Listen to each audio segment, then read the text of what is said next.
To my mind, that makes the traditional media more important than ever before, not so much as the gatekeepers anymore, but as the verifiers. Right. And we find that. We find that, for instance, Matt Drudge, who's a conservative, very conservative blog, who doesn't like much of what's in the Washington Post because he thinks it's liberal, nevertheless is one of our biggest sources of traffic because when he doesn't like something we've done, he tells people about it and he puts the URL in there and people go and read it. So that it's a strange way now in which information moves around the internet. When I was running the Washington, the whole time I worked at the Washington Post for 44 years, we only published what we did. We weren't going to take anything from anybody else. We're the Washington Post. We do our own stuff. And that was true of most newspapers around the country and most local TV stations and so on.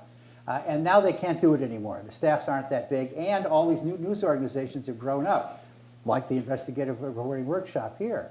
And so there now is collaboration that didn't exist before. The Washington Post publishes things from the Center for Public Integrity, which was founded by him, and by lots of other nonprofits now, or work with them on stories.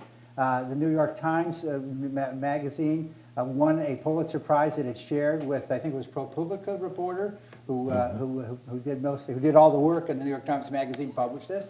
Sounds like right.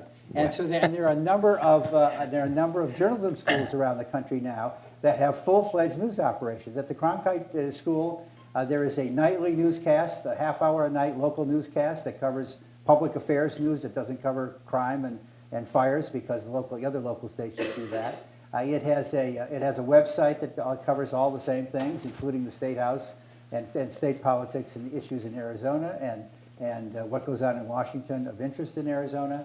And he collaborates with the news media in Arizona, providing them news for free that they can't otherwise afford to do themselves. So that's another reason why I'm optimistic, is that this collaboration is growing and growing. I just don't know what it's going to look like in 5 years. I literally don't know what it's going to look like in 5 years.